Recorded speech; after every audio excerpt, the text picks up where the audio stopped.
Nama saya Imam Haziq bin Jad Syaril. Hari ini saya ingin membuat pengenalan tamadun di India bagi lokasi mereka. Baik, India terletak antara Lautan Hindi dengan pegunungan Himalaya yang mempunyai keluasan 2,534,175 km persegi. Ia juga terbagi pada dua wilayah, iaitu dari utara dan selatan. Pegunung Vidya adalah pemisahan bahagian utara dan selatan India. Ia terletak di sebelahan dengan tamadun Parsi di barat dan tamadun Cina di timur. Masyarakat Indo-Arya menetapkan di kawasan utara yang berbahasa Sanskrit mempunyai 4 buah Veda menjadi pembangunan kuat Yajur sama Atwa. Kitab ini mencerminkan pemikiran, kepercayaan, amalan dan kehidupan. Masyarakat Dravida menetap di kawasan selatan berbahasa Tamil. Mazhab Sivisme dan Vaisnavisme menjadi asas kepercayaan, pemikiran dan amalan kehidupan seperti yang dinyatakan dalam puisi seagama. Assalamualaikum dan selamat sejahtera. Nama saya adalah Muhammad Fiz bin Zamri. Saya akan meneruskan penerangan bagi pengenalan tamadun India. Untuk tahun kemunculan ataupun kelahiran bagi tamadun ini adalah wujud di antara 2500 hingga 1800 sebelum Masihi. Seterusnya adalah untuk tokoh ataupun pengasas bagi tamadun ini adalah antaranya Mahatma Gandhi atau dikenali sebagai Muhammad Karamchand Gandhi. Beliau merupakan seorang pemimpin spiritual dan politikus dari India. Beliau juga merupakan seorang yang terpenting dalam gerakan kemerdekaan India. Ia adalah aktivis. Gerakan ini adalah aktivis yang tidak menggunakan kekerasan untuk mengusung kemerdekaan. Malah ia menggunakan aksi demonstrasi aman.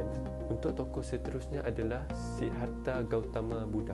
Siddhartha Gautama Buddha ini adalah merupakan seorang ahli fikir dari India dan juga seorang pengasas bagi agama Buddha. Beliau lahir di Kapilavastu yang kini terletak di Nepal. Beliau juga merupakan seorang anak kepada kasta iaitu pahlawan Sakya yang dikenal sebagai Siddhartha. Seterusnya, agama-agama yang wujud di tamadun India. Yang pertama adalah agama Hindu.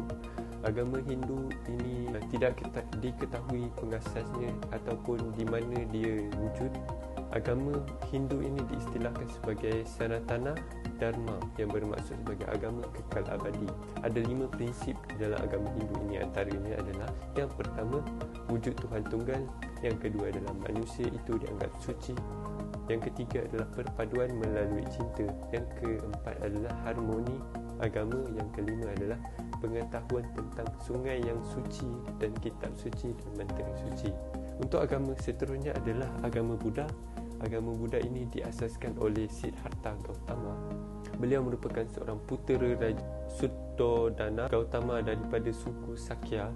Ajaran Buddha ini mengutamakan Dharma iaitu bahasa Pali dan Dharma bahasa Sanskrit, menerangkan 4 kebenaran mulia dan 8 jalan mulia untuk atasi samsara ataupun sengsara yang bermaksud sengsara, kitaran kelahiran semula. Seseorang itu perlu jauhi karma dengan menjauhi daripada perbuatan jahat. Akhir sekali adalah agama Sikh. Agama Sikh ini diasaskan oleh Guru Nanak wujud pada tahun 1469 hingga 1539 Masihi dan diteruskan oleh Guru 9 Sikh seperti dalam kitab Guru Granth Sahib. Ajarannya menyentuh kod moral kerohanian dan semangat kemanusiaan tanpa mengira siapa. Agama monasticism menganggap bahawa Tuhan bersifat nirantar iaitu tiada bentuk, abadi dan amat berkuasa dan wujud di mana-mana dan memiliki sifat kesempurnaan. Nama bagi Tuhan, mereka menganggap nama Tuhan itu adalah Wahai Guru, iaitu bermaksud Tuhan yang menunjuk.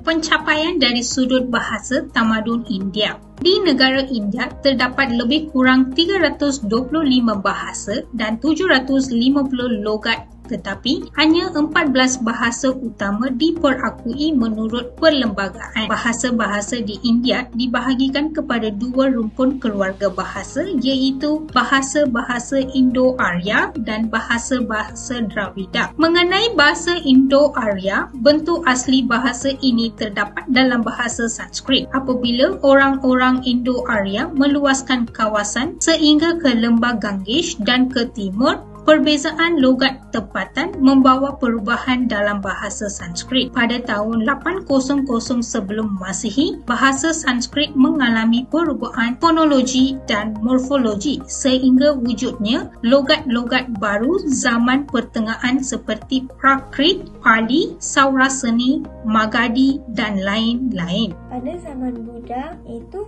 500 sebelum Masihi, logat-logat ini dianggap sebagai bahasa-bahasa tempatan yang dihubungkan dengan kawasan-kawasan geografi masing-masing. Bahasa-bahasa ini menjadi awalan, iaitu precursors pada bahasa-bahasa tempatan yang digunakan sekarang. Bahasa-bahasa dalam kumpulan ini termasuklah Assamese, Bengali, Gujarati, Hindi, Kashmiri, Marathi, Punjabi, Sanskrit dan lain-lain. Seterusnya adalah bahasa Dravida. Bahasa yang tergolong dalam bahasa ini ialah Tamil, Melayam, Kannada, Telugu dan Gondi.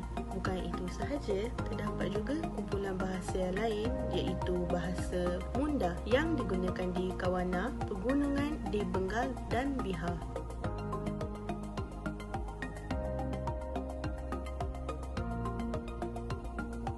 Selamat sejahtera Madam, nama saya Sarmendran. Seni Bina dari India berakar di dalamnya sejarah, budaya dan agama. Seni Bina India terbahagi kepada 3 pengaruh. Pertamanya adalah Buddha yang muncul semasa pemerintahan Raja Asoka. Seni Bina terbahagi kepada beberapa seni reka. Pertamanya, stupa Buddha yang terbentuk separuh bulat yang diukir pada batu dan didirikan di persimpangan jalan. Keduanya adalah stambas. Ia berbentuk tiang yang diukir dengan ayat-ayat suci Buddha. Berdasarkan seni bina gua, iaitu dinding dihiasi dengan ukiran yang menggambarkan kehidupan Buddha. Pengaruh kedua adalah Hindu yang ditentukan oleh 5 aspek, iaitu peraturan, perancangan, pemilihan, tapak, mitologi dan astronomi. Kuil dibina bertujuan melakukan aktiviti penyembahan dan juga pusat menghimpunkan rakyat dari pelbagai lapisan. Struktur penting dalam seni bina Hindu adalah Tikara. Tikara bermaksud puncak gunung kerana merujuk kepada menara yang semakin meningkat dalam seni bina kuil Hindu utara India. Ia merupakan tempat suci dewa yang teragung. Seterusnya, Vimana.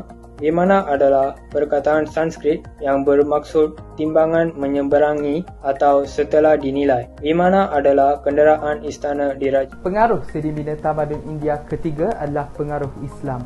Pengaruh seni bina mengikut sumbangan zaman Kesultanan Delhi dan zaman Mughal. Pada zaman Kesultanan Delhi, bangunan dibina melambangkan seni bina Islam. Contohnya seperti dalam gambar, iaitu pembinaan Masjid Quwat al-Islam yang melambangkan seni bina Delhi terawal. Pada zaman Mughal pula, kemuncak seni bina adalah pada zaman pemerintahan Akbar, ialah penaung kepada perkembangan seni di India yang menggabungkan seni bina Hindu dan Islam. Akbar mewujudkan Mughal style seperti yang digambarkan dalam Masjid Fatehpur Sikri.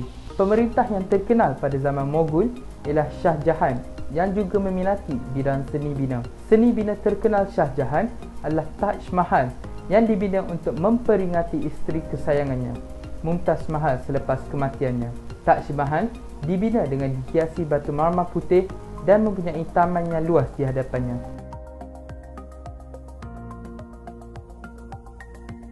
Assalamualaikum warahmatullahi wabarakatuh. Nama saya Nur Fatihah binti Amran. Saya akan menerangkan tentang pencapaian tamadun India dari sudut teknologi. Dari segi matematik, ia terbahagi kepada 4. Yang pertama ialah sistem angka atau dikenal sebagai sistem angka sifar, iaitu sunya. Tamadun India merupakan pelopor penggunaan sistem nombor sifar hingga 9. Ianya berkembang kerana keperluan dari segi pemujaan dan juga pengorbanan. Ianya diperkenalkan pada zaman Gupta. Sifar diwakili oleh titik yang juga dikenali sebagai pujian. Konsep sifar juga dikenali sebagai Shukla dan Shubra. Konsep ini juga boleh didapati di Brahmi numerals, iaitu sistem tulis, sistem angka di Tamadun India. Yang kedua ialah geometri. Ianya merupakan asas penting dalam seni bina di India. Ianya digabungkan dengan bentuk tumbuhan dan menjadi hiasan di kuil-kuil di India. Aryabhata mengatakan bahawa teori-teori geometri berjaya mengira dengan tepat jumlah hari dalam satu tahun, iaitu 365 hari. Ia juga dapat membuktikan bahawa bumi berputar di atas paksinya. Yang ketiga ialah algebra. Ianya berkembang sejak abad ke-5 Masihi. Algebra juga dikenali sebagai ganitam di India. Sistem ini, orang Arab telah perkembangkan sistem matematik ini di serata Arab. Yang keempat ialah trigonometry. Ianya dibangunkan pada kurun ke-15 dan ia juga dikembangkan dalam kitab Aryabhatiya ditulis oleh Aryabhata dan kitab Panchasiddhata karya Varamahira. Assalamualaikum, saya Siti Najwa Shah dan mari kita lihat pencapaian dari sudut teknologi Tamadun India dari segi astronomi dan kalender. Brahmagupta telah memperkenalkan hukum graviti dan berjaya menghitung dengan tepat ukur lilit bumi. Varahamita telah menulis Panchasiddhantika, iaitu 5 aliran astronomi yang menjadi bahan rujukan di sekolah-sekolah. Lalu, kalender matahari mula muncul dan ia berdasarkan perkiraan astronomi. Masyarakat Tamadun India juga telah berjaya menemui 7 planet tanpa bantuan teknologi. Hebat bukan? Selamat sejahtera, saya Nantini Mahidin akan berteruskan kepada perkembangan Tamadun India dari segi fizik, kimia dan perubatan. Perkembangan Tamadun India dari segi fizik sangat berkait rapat dengan agama dan teknologi. Antaranya, konsep jirim lahir bukan berdasarkan kepada eksperimen tetapi berasaskan kepada institusi logik akal.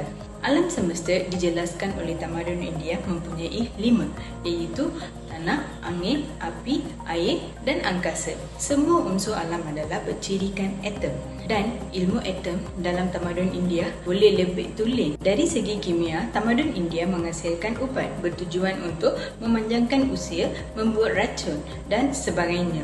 Penciptaan beberapa bahan alkali terutama asid dan garam logam dihasilkan melalui proses kimia perubatan. Ubat bedil juga dihasilkan melalui proses yang mudah seperti pembakaran dan penyulingan.